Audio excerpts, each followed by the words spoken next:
Do you like the pressure of trying to find something as the clock's ticking down? Yeah, I don't mind the pressure of that when I'm DJing. It's a bit difficult when you're on camera. I'm sorry. Every so often there are artists that come around that not only make great music, but have this knowledge of music history that is not only enviable, but they also have a collection to back it up. And so Jamie XX is one of those people. And yeah, he came through to my house, my home office studio in Sydney, to play me music and to just talk about what's going on in his life and how he thinks about music and how he listens to music. Hi, my name is Derek G.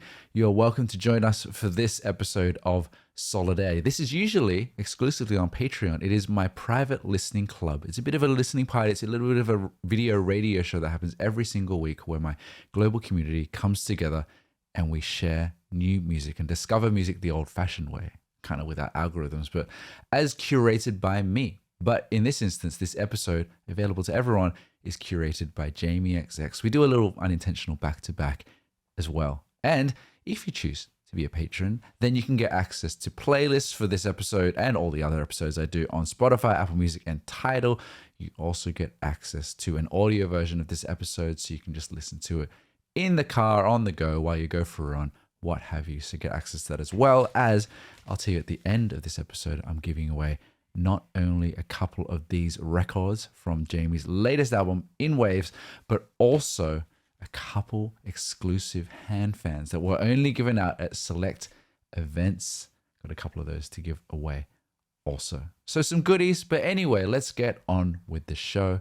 This is Solidaire with a very special guest, Jamie XX. This is Roberta, and I'm listening in as a digital nomad from São Paulo, Brazil, and this is Solidaire. And might I just add that this shit slaps, so welcome to the club. Hi, it's Derek, and I've got a little story for you to start the show. I started my radio show 12 years ago, I think, and I was playing a lot of different music, including one Jamie XX. And I even did a show that maybe in the second year of my radio show called The Influences of Jamie XX, which was, you know, samples and things that I maybe read in articles about him. And that was more than 10 or so years ago now. And I'd like to welcome into the studio, Mr. Jamie XX.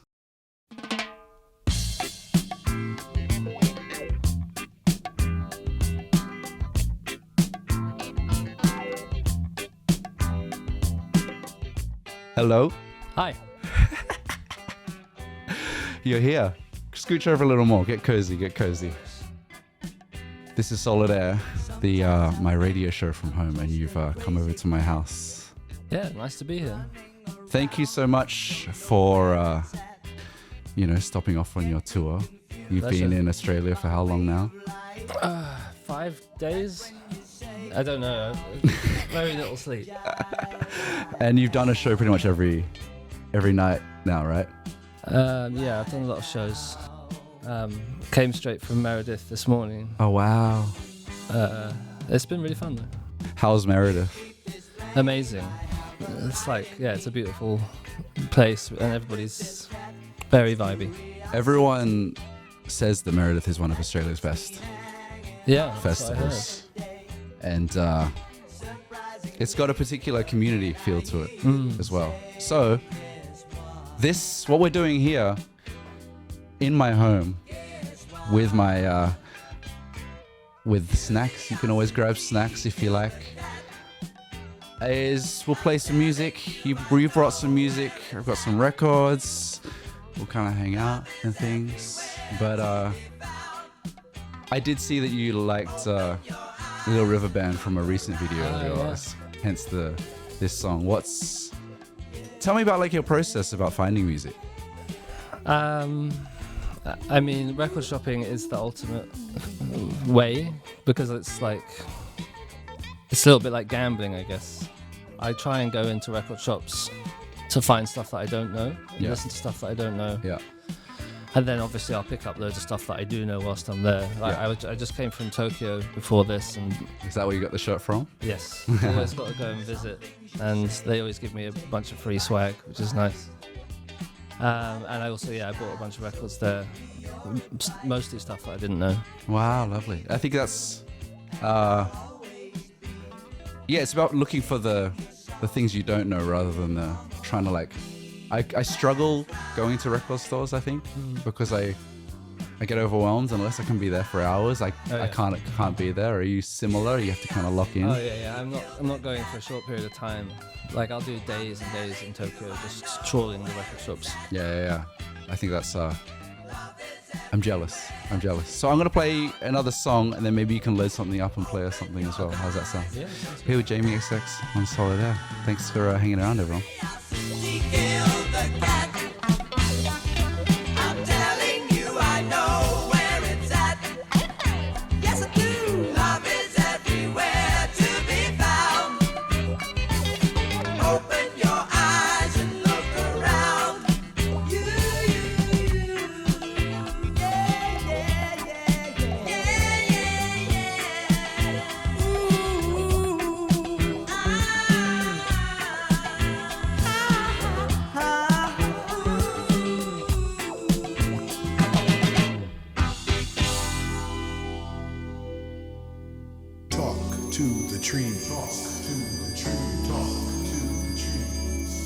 It's time to talk to the trees. Talk to the trees. Talk to the trees.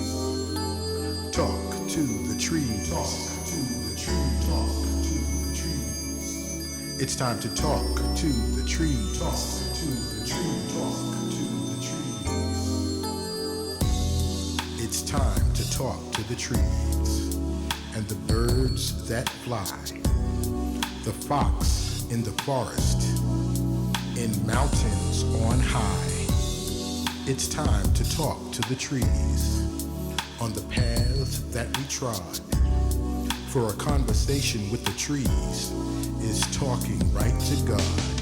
Talk to the trees. Talk to the trees. It's time to talk to the trees. Talk to the trees. It's time to talk to the trees.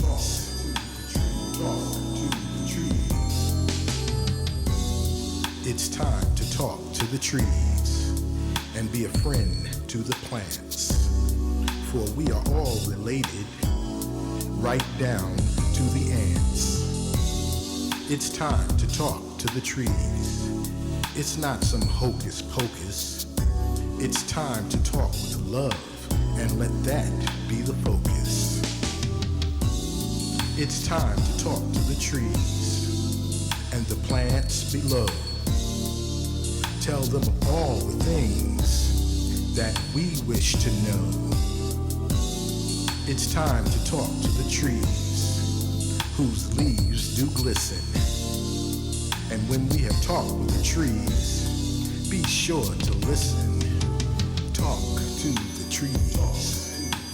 Talk to the trees. It's time to talk to the trees. Talk to the trees. Talk to the trees. Talk to the trees. It's time to talk to the trees. Talk to the trees. It's time to talk to the trees and the plants below. Tell them of all the things that we wish to know. It's time to talk to the trees whose leaves do glisten. And when we have talked with the trees, be sure to listen. Talk to the trees. It's time to talk to the trees. Talk to the trees. Talk to the trees. Talk to the trees. It's time to talk to the trees. Talk to the trees. Talk to the trees.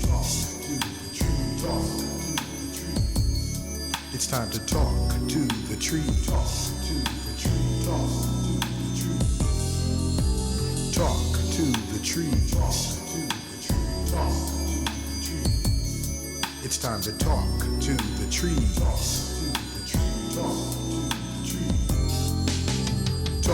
to the trees.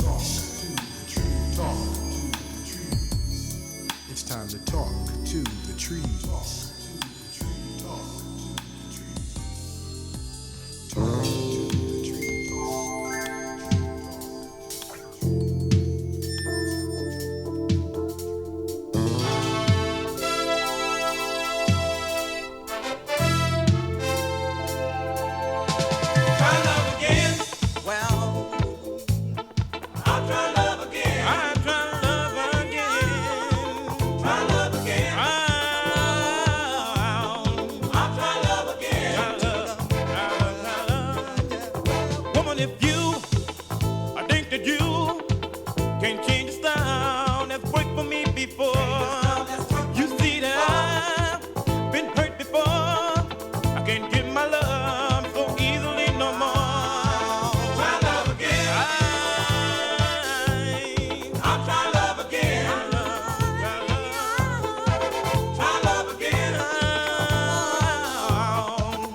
We're here with Jamie XX in my home office. Tell me about this song. This is one of the records that I found in Tokyo last week before last. I don't know anything about it other than it's amazing and it can't be found in many places. Like I was looking for it on Discogs and it's there, but it's never been sold. Yeah, wow. It's one of those finds that is really special. I haven't played it out yet, but I think it would be good. Beautiful. It's music to my ears when you say I don't know anything about it, because that's all the stuff that I play.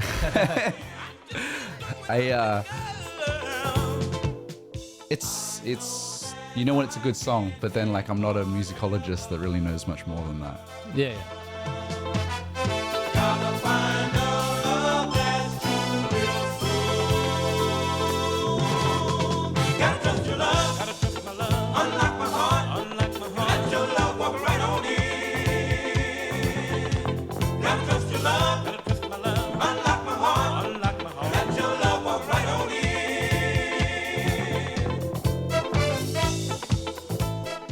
How much of this do you like?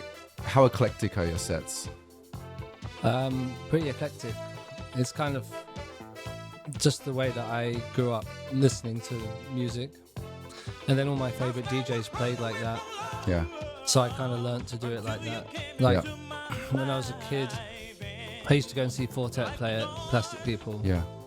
That was where I met him, and he used to just play everything from like psychedelic stuff, weird jazz to techno, just one after the other, and I was super inspired by that.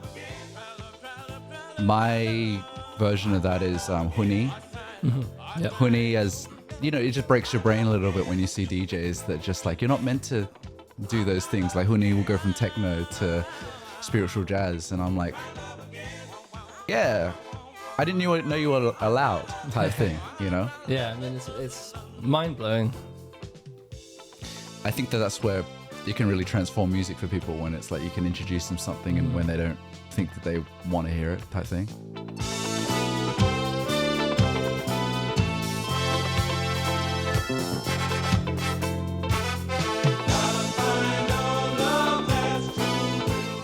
All right, I got one for you now, seeing as we're going unintentionally back to back. This is some Algiel, Egyptian. Okay. Hope you like it, Mr. XX.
Solidaire listeners, this is Molly listening in from Brooklyn. Enjoy the show.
So, Jamie and I were talking a little bit about like whether, you know, how to download or rip music, and this is some Algil. El Shab Arab is the name of this artist, and yeah, you send a lot of records home. You're saying, right?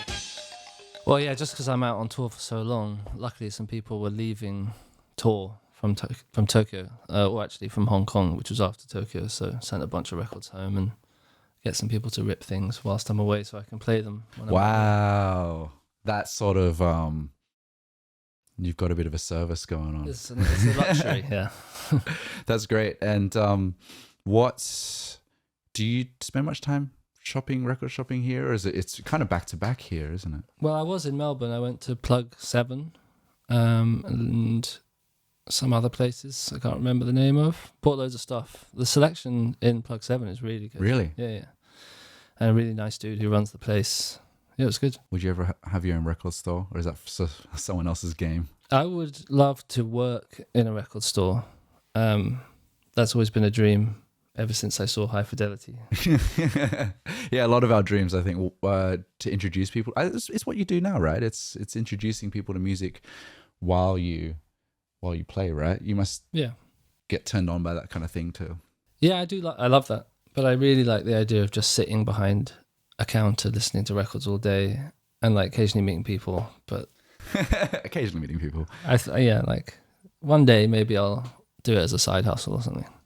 I had a question for you around like cultures and audiences and DJing, because I was on TikTok this morning, as I am every morning, and I was actually looking at a video that the DJ Fisher shared, and he was playing in Asia somewhere, and I guess it just dawned on me, especially because I'm speaking to today, about like, obviously you play around the world, and you're playing to different faces, different cultures and ethnicities, like every other day. What has that taught you about the world? Big question. I mean, I'm really lucky that I get to play everywhere. From the first XX album, it just kind of went worldwide.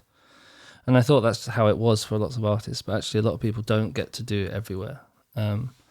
So yeah, I've got to see a lot of the world, but I think in general, like, I mean, the audiences are different depending on the culture, but like dance floors and people's intentions on the dance floor seem to be aligned. And almost actually everywhere I play, it's always a good party, because it's just, I don't know, I love my crowds and I get a very varied group of ages, all types of people. I feel like you invite a certain feeling to the room. Do you feel like, do you nurture that sort of thing, do you think? I guess that's the goal, but I wouldn't be able to put my finger on it. You know, I'm just trying to discover what I like still, you know, and discover new stuff and keep it interesting for me. And if I'm interested, then hopefully people are interested. There seems to be an open-mindedness to your audiences. Everyone that I talk to about you just likes to see what you show them. It's not like, I don't know, there's a curiosity that seems to like travel through your audience, perhaps. Oh, well, that's very nice. What are you going to play for us now? This is a tune by Villager called Pig. And it's just an example of some of this new production that's coming out at the moment that sounds amazing and is pushing me to do more with my production too. Where are they from? Villager is from America, but I don't know where. New production. As we build up, what does that mean to you? As I don't know Well, what it that means. seems to be aligned with the way that people are listening to music. It's like schizophrenic, constant changes. It's very like lively and vital and inspiring for me. Yeah, wow, I love that. Let's go.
So good. Yeah. It's, you described it perfectly. It's got a bit of everything going on.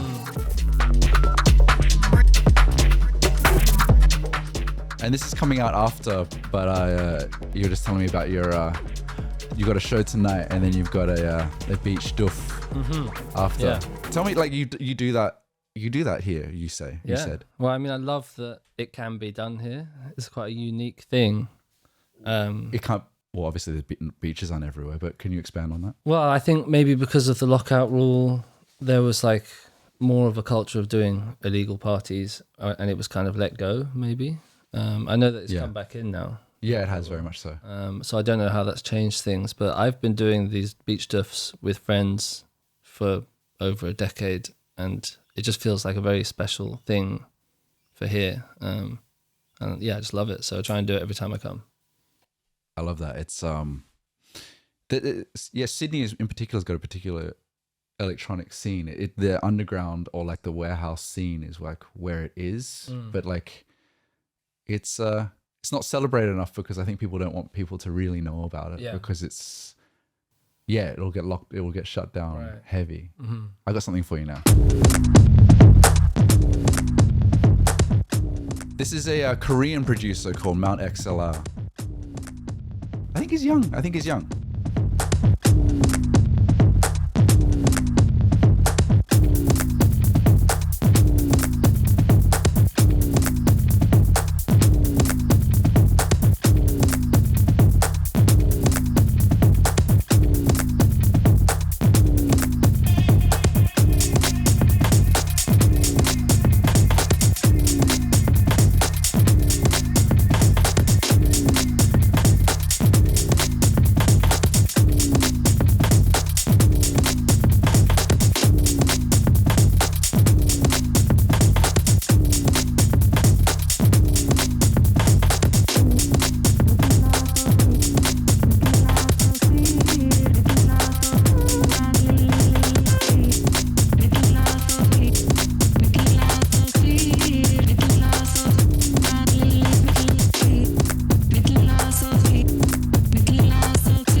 Hey Derek, it's me Felix from Cologne, Germany, and I love to listen to Solid Air. Keep it up.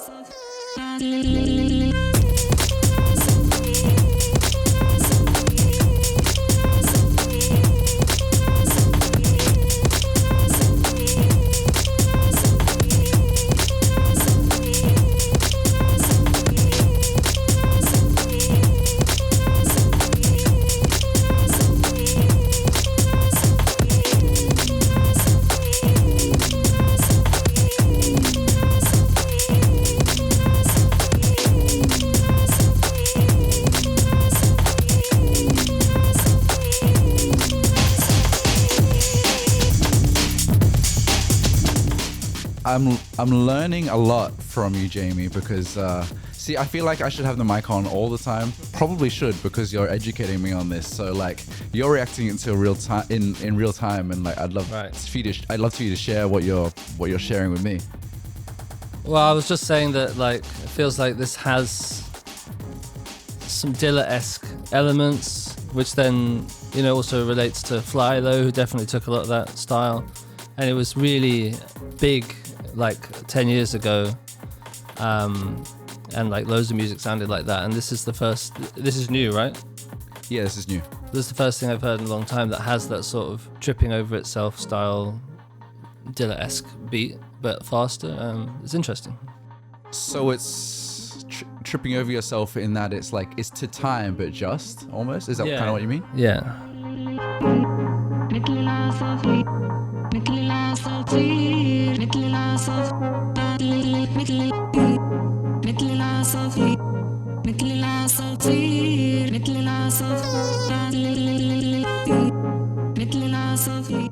So I just picked out some records.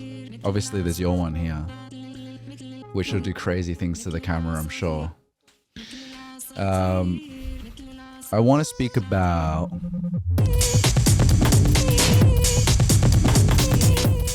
this gentleman.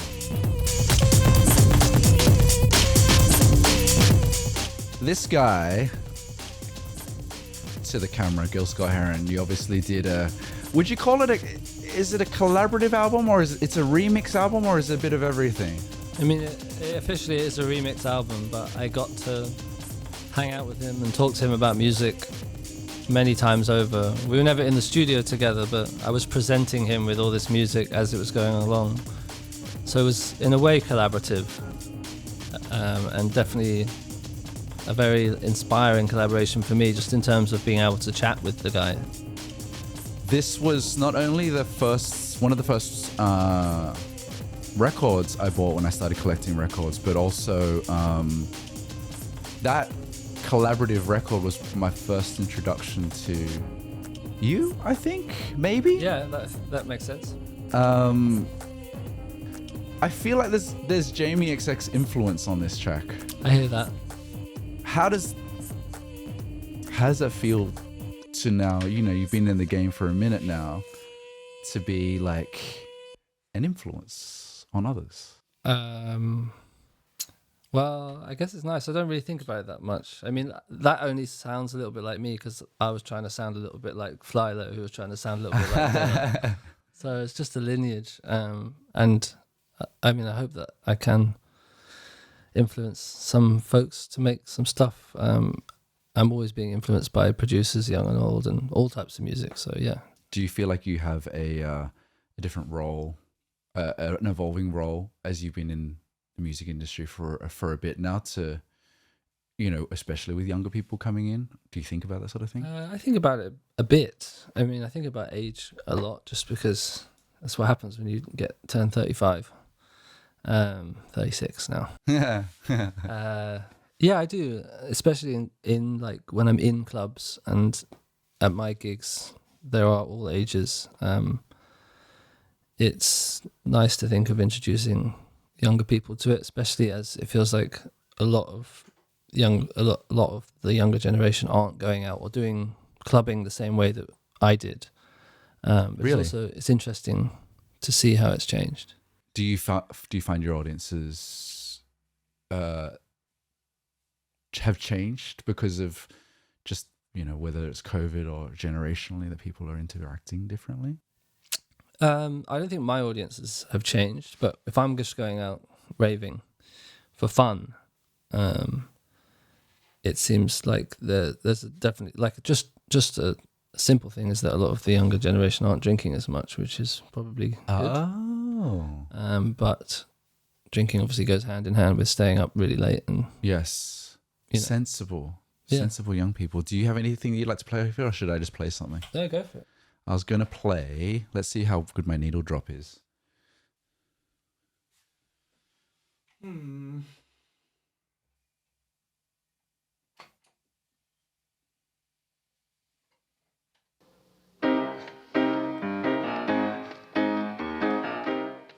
Not bad. Not bad. Little off.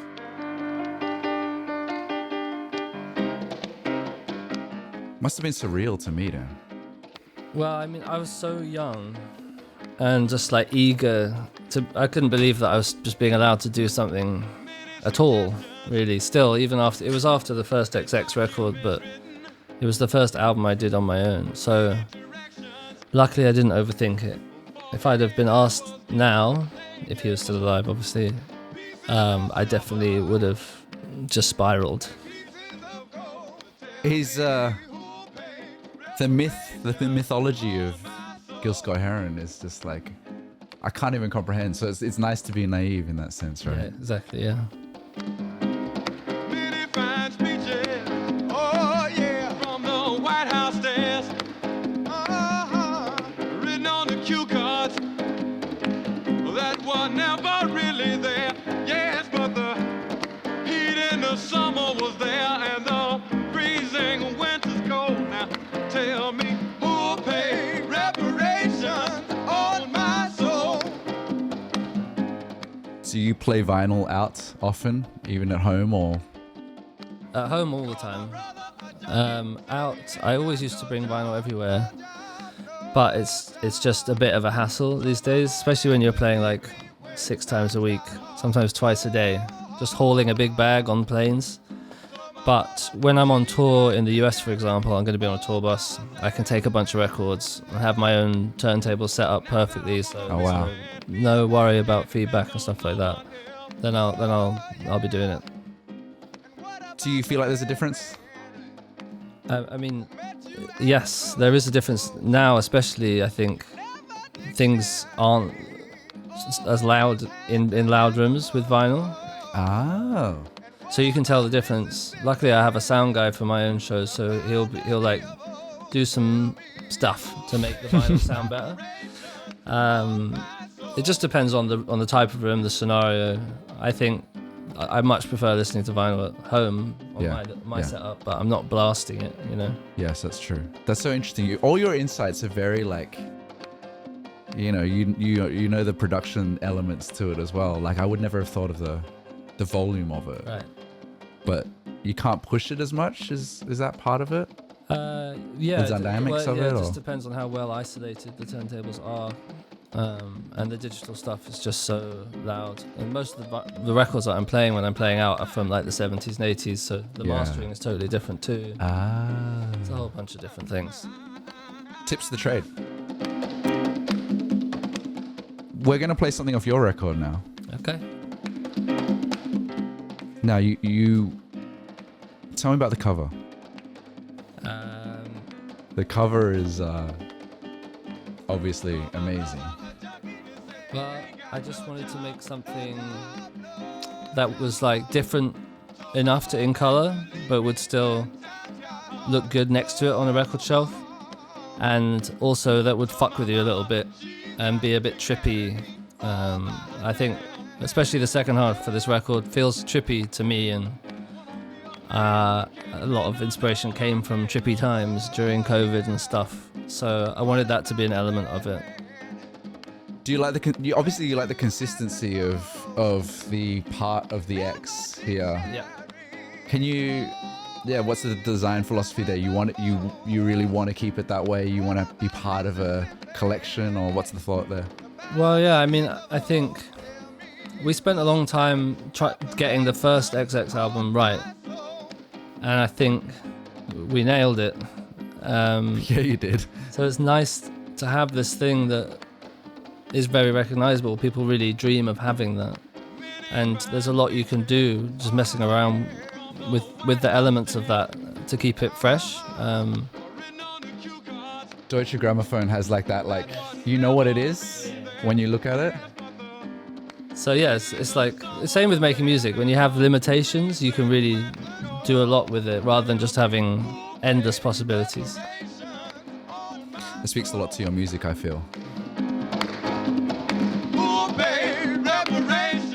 So, you get to request a song of your own. Okay.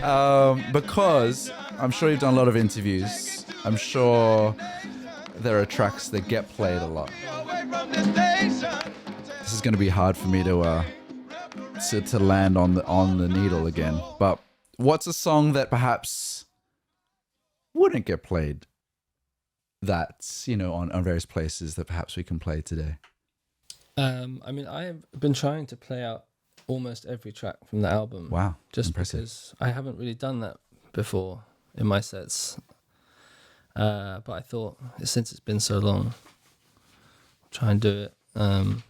And just try and make it a bit more of a challenge for me. So everything gets played in my sets, but I would say play Falling Together, which is the last track on the album.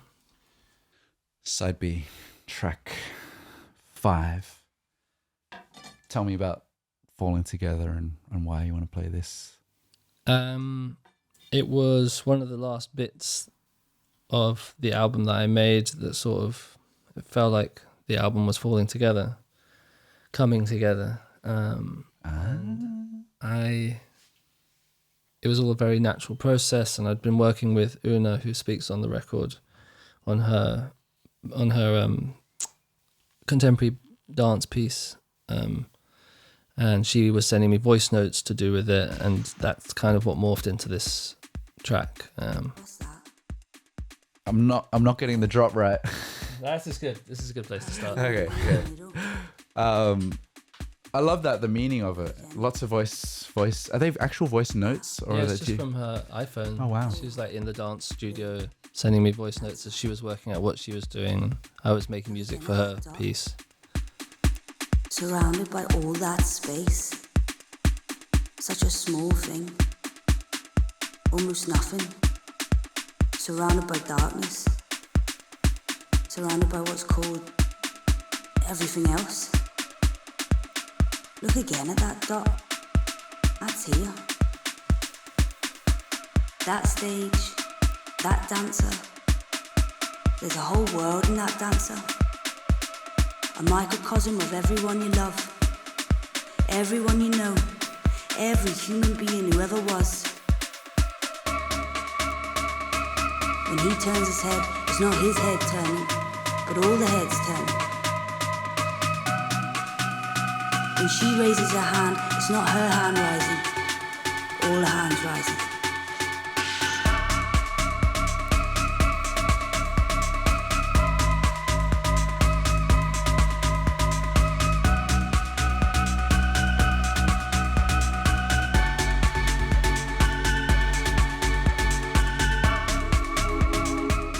The bass is so nice in this. Thanks. Took a long time to get that right. Look again. I've seen interviews where you talk about like how much of a process it's been to like really perfect it. It's stuff like that, like the bass just isn't there yet, so how do I get it there? Well, there is stuff like that, but that's all towards the end of the record, which is arduous. But that also, it was really helpful to have another pair of ears in terms of mastering and mixing with that stuff. It's more, the stuff that's really takes a long time is just working out what the hell you actually want to do creatively, you know, before you even get to the how things sound. And then when you do work it out, then you have to totally forget it over and over again and just try and get into a new state of mind, a new flow state to make something new that's exciting, or to make a bunch of mistakes that turn into something new. It's never a straight line.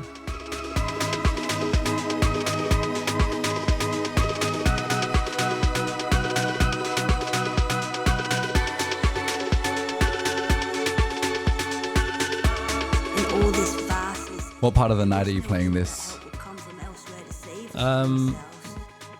This will usually come like 2/3 of the way through. I'll try and get people into some kind of a deep trancey state where they're swaying and a little bit looser. It works. It really works. I'm just sitting here, you know, I'm filming ourselves, so it's working on me for sure. So not to put you on the spot, but I'm going to. Do you have anything that you can pull from your USB where it's like, all right, I gotta change things up entirely? What, like now from this? Not from this, like literally this, but like, when you just want to change, the mood needs changing. Is there anything you can pull for us?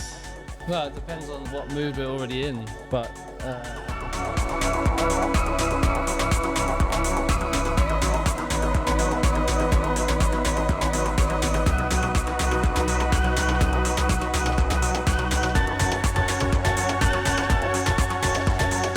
Arch up, look up to where we were, where we are.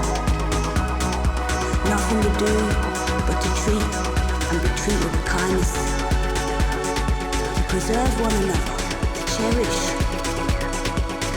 cherish the pale blue dark.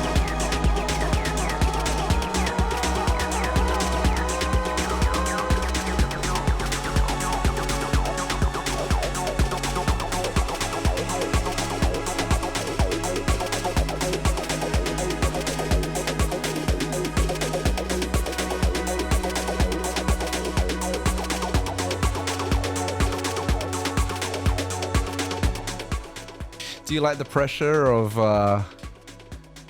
trying to find something as the clock's ticking down? yeah, I don't mind the pressure of that when I'm DJing. It's a bit difficult when you're on camera. I'm sorry.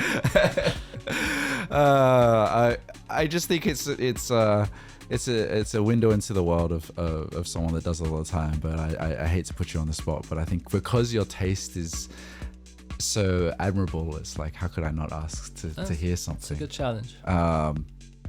Right, tell me what you're gonna play for us then.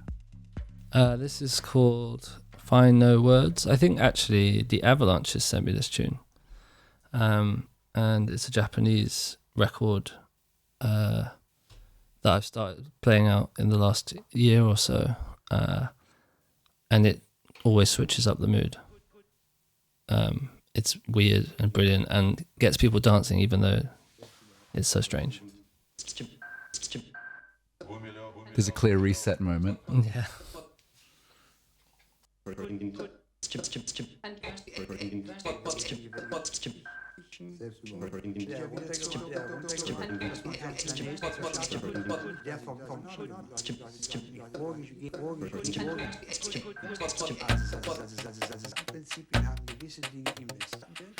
Aber von jetzt ist der Missverständnis.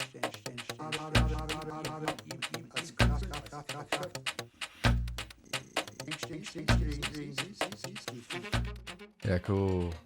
That's great. It's like it's not so off that people are like, we're listening to jazz now. Yeah, exactly. Yeah. But you've got instruments that probably just completely flip it.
This is Isu. I'm located in Austin, Texas, and I'm listening to Solid Air.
This is why you're a pro. It's so good. Yeah, it's really good. It's exactly what you described it. It's like, it's so different, but it's not. It just keeps going. It's got something to it that just keeps you moving. Yeah, totally. Do you remember how you came across it? Yeah, I think the Avalanches sent that's me right. We, you said that. We just send music back and forth quite a bit. Some samples, some just tunes. Tell me about the Avalanches. Like, they're very like anomaly in Australia, I feel. Yeah. Well, I mean, they were so kind of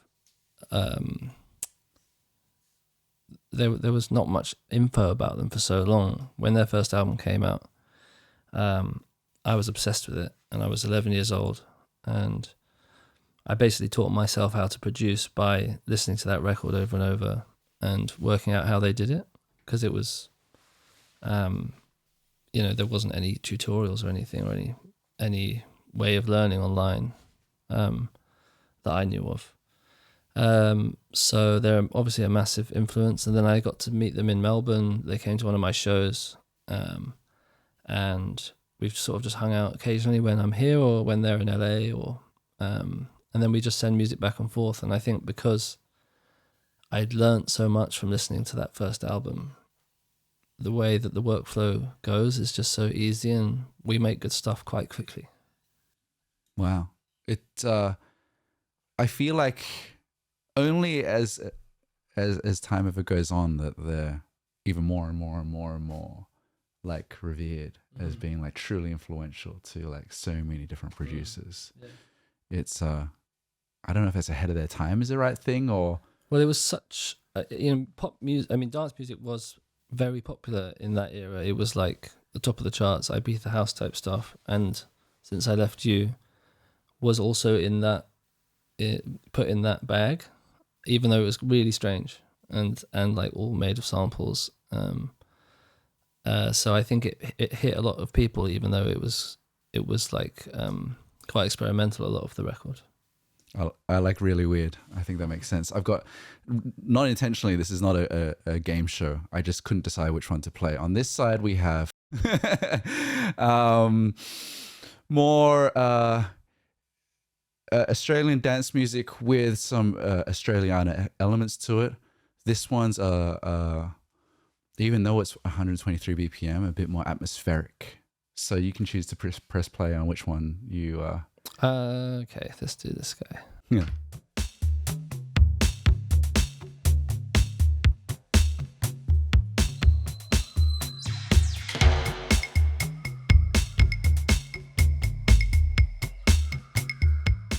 I do feel there's a bit of a, I don't know if it's a trend, but inspired by the nature sounds and indigenous instruments and what have you. Oh yeah. Which is a really cool evolution. Yeah. It's been around for a bit, but it can only come from here in a sense. Yeah. Especially with the birds and those sort of things.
bit yellow at this point. The group yellow.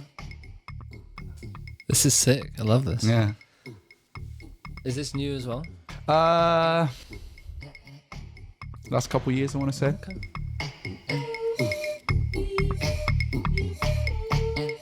Bit of pygmy flute in there.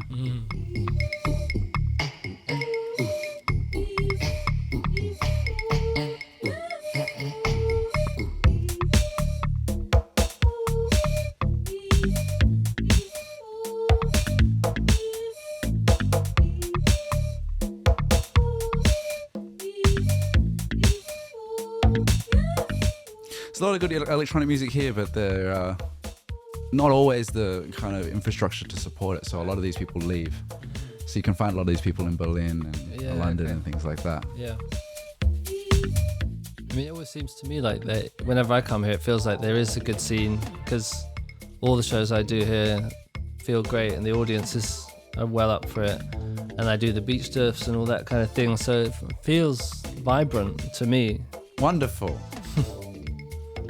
Full stop.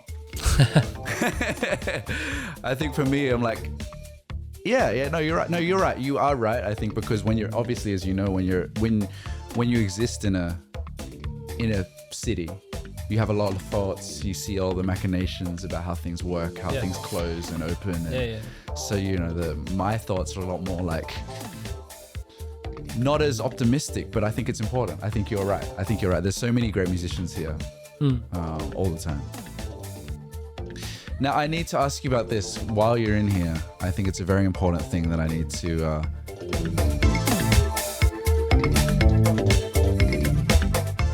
quiz you on, which is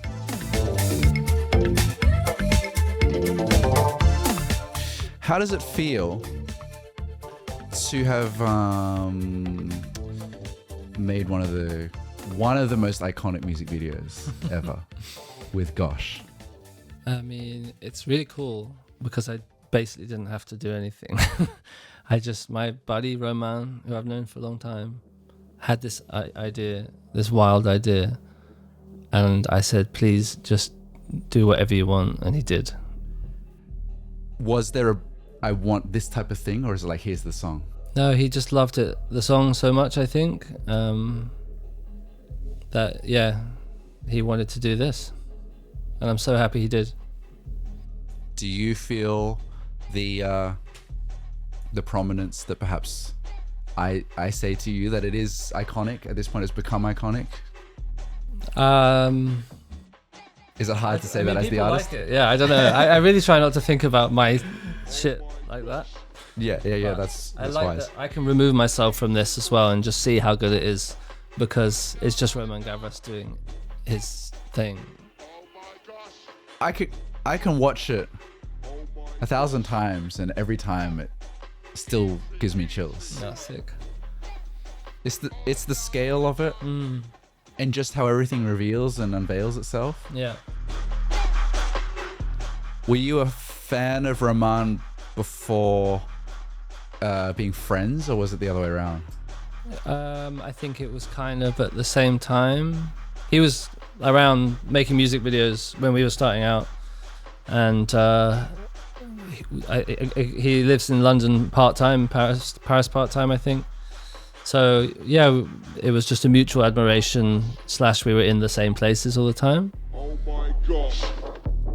Because he's the one that directed Stress as well, by Justice, right? Yeah. And that was the first introduction for me, and I'm just like, this is my favorite. Might be still my favorite music video to this day. It's amazing. Now, how much of this is the scale of it anyway? How much of that is CG? None of it, I don't None know. of it? No, I mean, it's just this mad place in China. Because I was showing a friend the other day, and he was like, yeah, this is CG. And I'm like, I don't... Like, maybe some of the backgrounds or something, but like... No, I think it was just a major production out there. I really wish I'd gone, because I had the option of going, and I think I had probably some touring to do or something, but I should have been out there, because, I mean, apparently it was very stressful, but it would have been a wild experience. doing things practically, I feel. Just trump so many different things.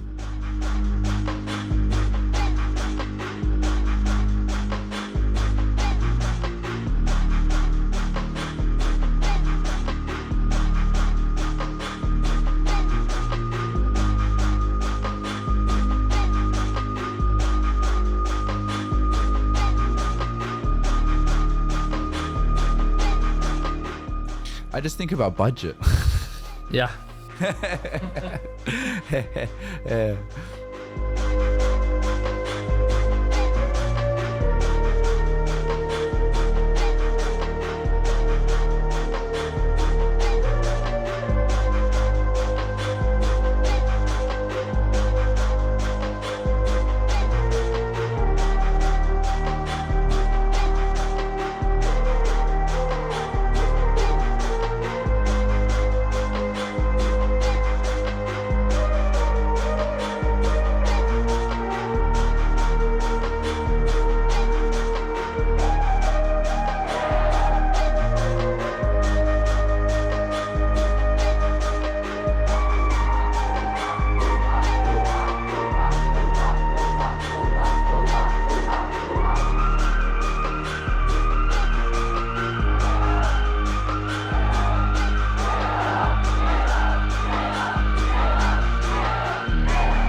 It's such an unbelievable pleasure to have you in the studio, my house. Well, thank you so much for having me.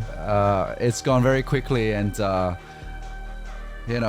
it's really nice to learn from you and hear how you hear, and also like hear some of those stories. So No, thank you. It's been a pleasure, and I've learned some new things too. And you got to send me them. of course, anything you like, take it all.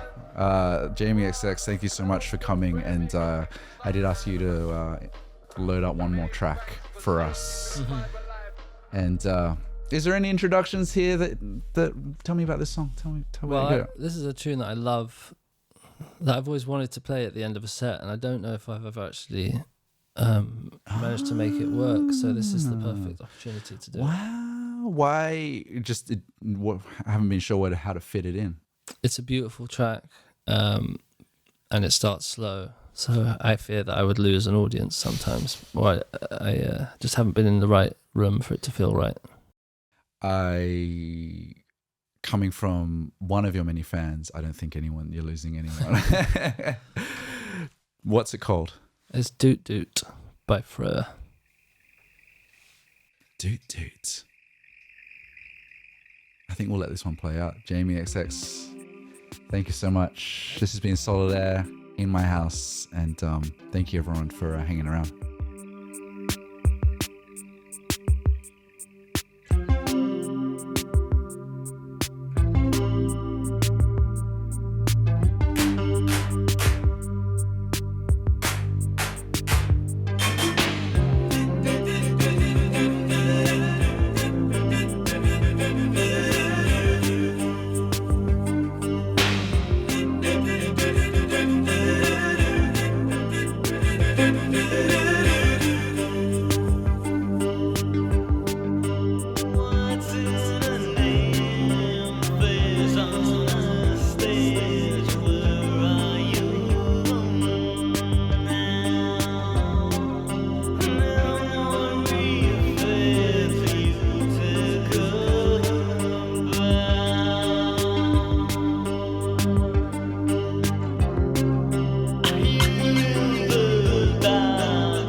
So there we go. That was Jamie XX on Solid Air. What did you think? I would love to know your thoughts, your favorite moments, your favorite song recommendations, everything down below in the comments.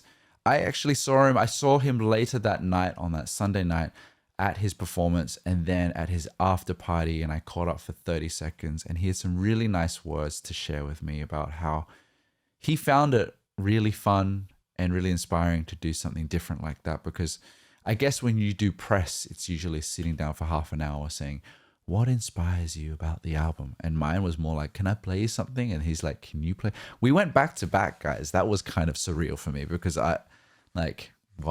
That wasn't the plan. I didn't know what we were going to expect. And so that was so much fun to do. Now, as I said at the beginning, if you want the playlists to this, if you sign up to my Patreon, the link is in the description below, then you'll get access to the songs via Spotify, Apple Music, and Tidal, as well as I'm giving away a couple of the records from Jamie in waves. I'm giving a couple of these away, as well as some little goodies as well that I'll share about on Patreon. So if you go sign up, then you can be in the running to win this as well. Anyway, I hope you enjoyed this. Here's to more guests like Jamie XX to come in my home office studio, and thank you so much for watching. See ya. I'm Angel. And I'm Angie. And you're listening. Oh, fuck. I fucked up. All right, I'm Angel. I'm Angie. We are from Modesto, California. We're two EMTs on shift. You're listening to Solid State. Oh, it's Solid Air. It's Solid Air. All right, one more try. And we're listening to Solid Air. And so are you. Yeah. Yeah.